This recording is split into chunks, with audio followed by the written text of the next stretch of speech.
Hey everybody, my name is Natalie and welcome to Nat's Life. This is my YouTube channel. I welcome you and this is going to be my first installment.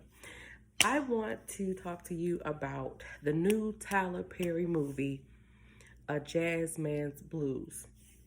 It's on Netflix, roughly about 2 hours. So plan on watching this around a Saturday or when you have time to really digest what you're watching.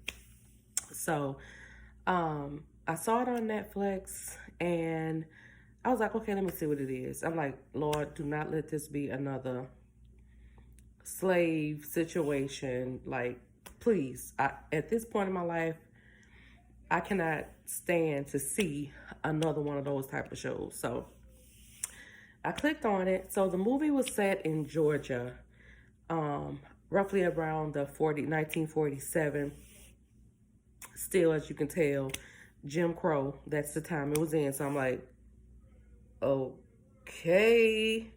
So it starts off with this young guy on the television, definitely white supremacist. He's for the white race. He's basically saying that, welfare recipients, he's just basically talking crap about black people, right? But not black and brown people, basically black people. Because again, it's still set in that Jim Crow South.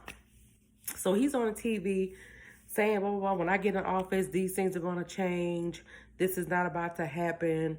Okay, and so I see a little old lady peddling around watching the TV, moving around, but we never see her face. We just kind of see her walking around in a duster. I'm from Louisiana, so house coat, wherever you from, but down south, we call them dusters. I didn't just pick my nose, just a habit. So anyways, so we see this lady, he going on with his rant, and she was like, you know what? I've had just about enough of you. She turns the TV off. Next thing we see her have documents. She's shuffling down, look like she has a journey to go. She's shuffling down the road. She's shuffling down the railroad track. She's shuffling into town. All to find out this old lady walks from her house to the gentleman's house, to the gentleman's office, rather, that's on the television screen. So the lady comes in, his assistant comes in, and she's like, there's an old lady outside that just won't go away. He's like, tell her I'm busy. And she was like, okay. And by the time she walks to the door to tell the lady what he just told her to say, and I forget, y'all, I do not know the guy's name. Ugh. But the old lady busts through, like, yeah, hi, hello. And she was just like, I want you to investigate a murder in 1947. And so he's like, first off, in his mind, he's looking like, lady, I'm not helping no old case. And ma'am, you black. Like, no, I'm not. What? No, I'm not helping y'all. She says, she was like, this will give you everything you need. She hands him a stack of letters, right? And she shuffles on up out of there. Well, he sits down getting ready to discard the letters, and he starts to read. He recognizes the name that's on the front of the envelope. It's a name he recognizes. So, of course, let me open it up. Baby. When he opens up the letter, this is when the movie starts, okay? So the scene is set.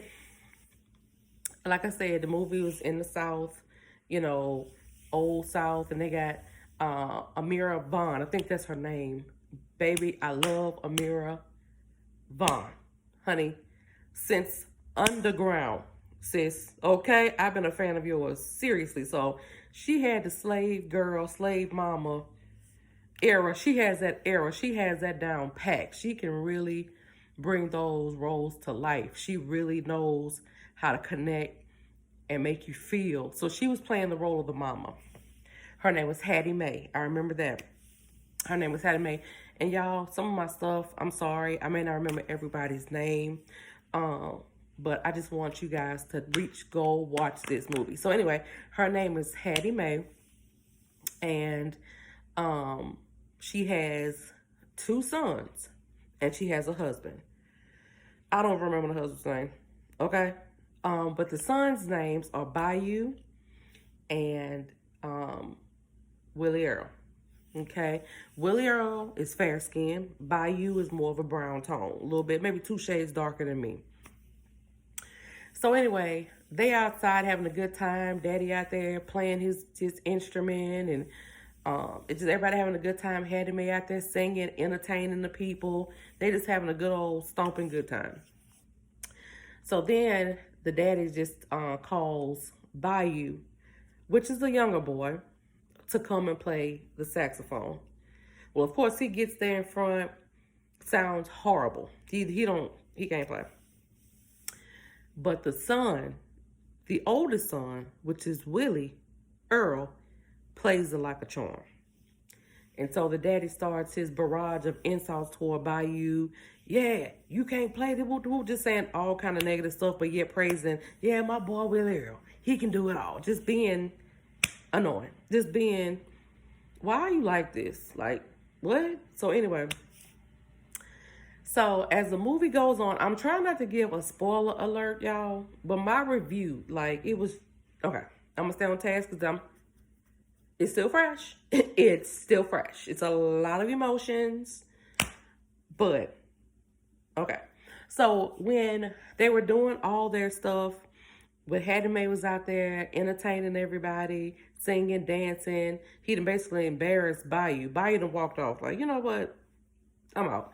So he goes over to the pond and just starts singing the song. Instead of playing the song, he's singing it. And so this cute little light-skinned girl walks up to him, and her name was Bucket. That's what they called her. And so she was like, she's sitting in the tree listening to him sing. And she was like, why didn't you just sing the song as opposed to playing it? And he was like, my dad don't like the way I sing. Basically, I'm being physically and emotionally abused. Like, they don't want to hear nothing I got to say. So that's when Bucket and AKA Leanne meet, right? Excuse me. They hit it off. He was just like, well, what's your name? She said, he told her his name, but he said, they call me Bayou. And she was like, well, why you don't want to be called by your real name? And he asked her, well, what's your name? And she said, Leanne, whatever the rest of her name was, y'all. And he was like, well, okay, Bucket. She was like, don't ever call me Bucket like this. You don't deserve to call me Bucket. You know, connections, first off, meeting each other. Well, that one instance started a summer of instances where they would meet under the tree. Like, they liked each other. You know, she's a cute girl. He's a handsome guy. So they would meet every night during the summer under the big yew tree. She would shoot airplanes in to let him know when it's time to come. And she taught him how to read.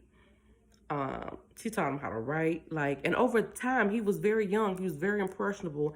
He was only 17 and she was only 16. And y'all, it was the purest form of innocence. They would hold hands. Like, they truly was doing the 1947 courting. Like, hold hands, maybe a peck. You know what I mean? Nothing crazy.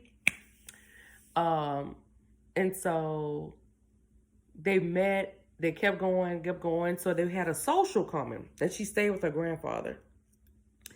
And so he went over there to ask her out to the social. Grandpa sitting on there peeling the apple with a sharp-ass knife.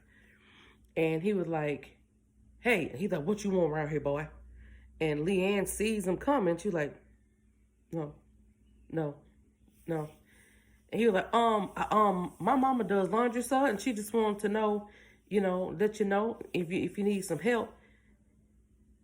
He was like, boy,